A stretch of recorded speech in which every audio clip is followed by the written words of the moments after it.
Standing next to a wall is a woman. She's very provocative. A man drives up beside her and asks her how much she costs for the night. She gives him a price for her body, and she gets in the car. Later that night, they are caught in the act, and she is taken to jail while he is given nothing more than a warning. When I lived in Costa Rica between high school and college, I actually saw an exchange for sex. And when I came back to the U.S., I found out that not only is it illegal here, we still have the largest amount of sex trafficking right next door in Atlanta, with the I-85 corridor being another large area where sex trafficking happens. Every day, women are trafficked into this institution of sex for money, and if we do not stand up against it, we are allowing for the devaluation of women everywhere. I would like to talk to you tonight about the problem that is prostitution and sex trafficking, and how the victims are prosecuted instead of the buyers. Then I would like to talk to you about the cause of this, as seeing prostitutes as less than human beings. I want you to leave tonight knowing that there is a solution, and that is prevention and protection. So, what is the cause? How do we define this epidemic of sex trafficking? Every day, women prostitute themselves, and they are prosecuted for doing what their pimps, their managers, or their traffickers tell them to do. And while the men who buy their bodies are left alone to buy someone else. Some women sell sex on their own, but coercion, beatings, and recruitment of underage girls are central to the business as well.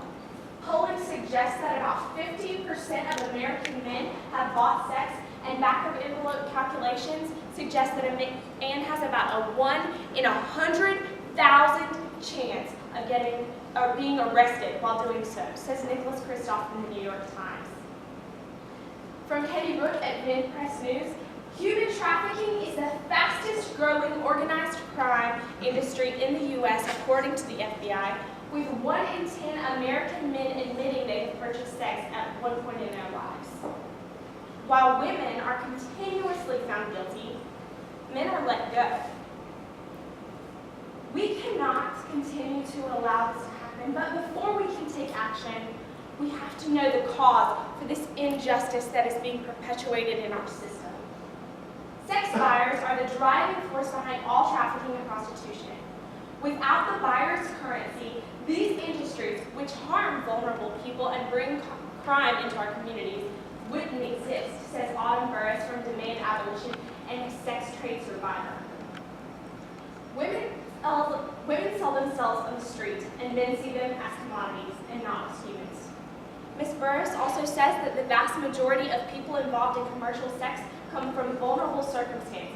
They've often been marginalized by poverty, racism, homelessness, and substance abuse or lack of opportunities. Many are survivors of childhood sexual abuse. Prostitution, by its very nature, is violent and exploitive, and far from the Hollywood version you see in movies like Pretty Woman. The Johns see the women as commodities. Johns are men who buy sex. In an interview with a John for a research study done by the Chicago Alliance Against Sexual Exploitation, one said, prostitutes are like a product, like cereal. You go to the grocery, you pick the brand you want, you pay for it. It's business. A woman was just compared to cereal.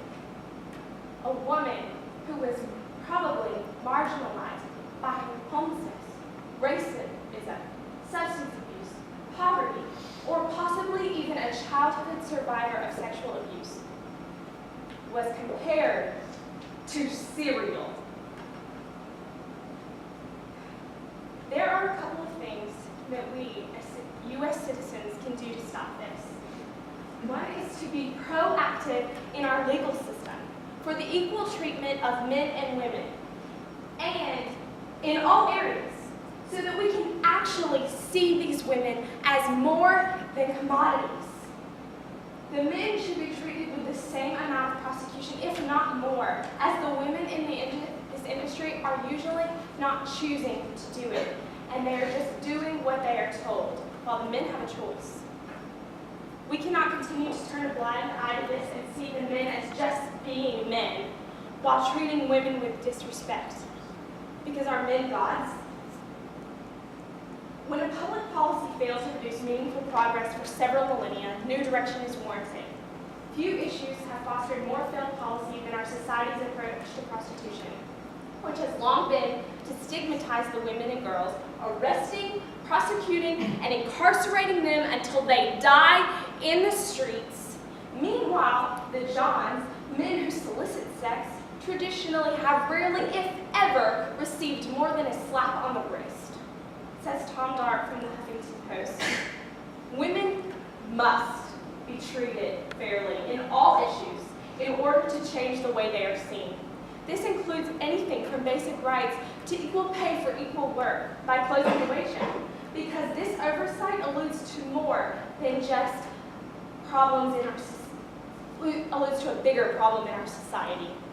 When more than 40% of the gender wage gap is unexplained, meaning that there is no obvious measurable reason for a difference in pay. This leaves us with possible explanations that range from overt sexism to unintentional gender-based discrimination to reluctance among women to negotiate for higher pay, says Jane Farrell and Sarah Glenn from Center for American Progress. Women must be seen as equals, without discrimination. We should see the woman selling her body as a human versus a commodity to be bought. There are women out there being told that they are not good enough to be anything more than a good. But we have the opportunity to tell them that they are more and to prove that we believe it. When someone else is being used or abused, we who have voices must take up for them. Because if we have freedom and we do not exercise it, we will surely lose it, just as a prostitute loses the right to her body in exchange for her money for her pimp. There are so many prostitutes hurting over being bought and sold by men who rarely get more than a warning. This should not be how people are treated, because men are not gods and women are not